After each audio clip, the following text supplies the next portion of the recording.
کرنا تھا. ایک بندے حقیر کی نظر ہے جو آپ کے سامنے رکھنا چاہتا ہوں. مسجد میں نے اس چیز کو پیش کیا آپ کے سامنے, فیصلہ آپ کریں. یہاں پر شعراء بیٹھے ہیں, عزادار بیٹھے ہیں, ہمارے بزرگ بیٹھے ہیں, علماء بیٹھے ہیں. عزیزان محترم, جب ہمارا جلوس چل رہا ہوتا ہے تو خواتین جو کھڑی ہوتی ہیں وہ کیا کر رہی ہوتی ہیں؟ میں نے پوچھا تو وہ کہہ رہے تھے زیارت کر رہی ہوتی ہیں. میں نے پوچھا کس چیز کی زیارت کر رہی ہیں؟ تو کہے تابوت کی زیارت کر رہے ہیں اور علم کی زیارت کر رہے ہیں. میں نے سوال کیا کہ تابوت اور علم کی زیارت کرنے کو 1 گھنٹہ لگتا ہے, کس چیز کی زیارت کر رہے ہیں عزیزان گرامی؟ نامحرم مرد ماتم کر رہے ہیں, 1 گھنٹہ کھڑے رہ کے زیارت کر رہے ہیں. کس چیز کی زیارت ہے عزیزان محترم؟ کیا یہ سیرت زینبی ہے؟ کیا یہ سیرت فاطمی ہے؟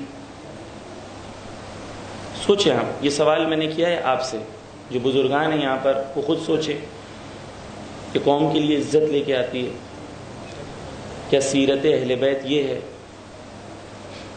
اہل بیت نے تو نہیں چاہا کبھی کہ ہماری خواتین کوچے اور بازار میں آ کے کھڑے ہوں.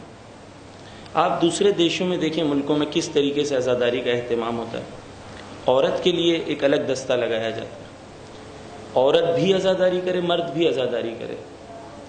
یہ بات اور ہے کہ عورت راستے پہ نوحہ نہیں پڑھ سکتی کیونکہ دھن میں نہیں پڑھ سکتی عورت اکیلے, تو وہ صرف جواب دے یا کم سے کم پیچھے دستہ ہو. مرد اور عورت کا ملنا, عورت کا مرد کو دیکھنا, مرد کا عورت کو دیکھنا, یہ آیت اللہ سیستانی نے جو خط لکھا ہے اربعین کے لیے, اربعین کی نصیحتوں میں انہوں نے سختی سے کہا ہے کہ یہ اس سے سختی سے پرہیز ہونا چاہیے پورے اربعین کے دوران. اربعین ایک بہت ہی عظیم, اربعین میں لوگ واک کرتے ہیں, پیادہ روی جو ہے, پیدل چلنا جو ایک عظیم عبادت ہے.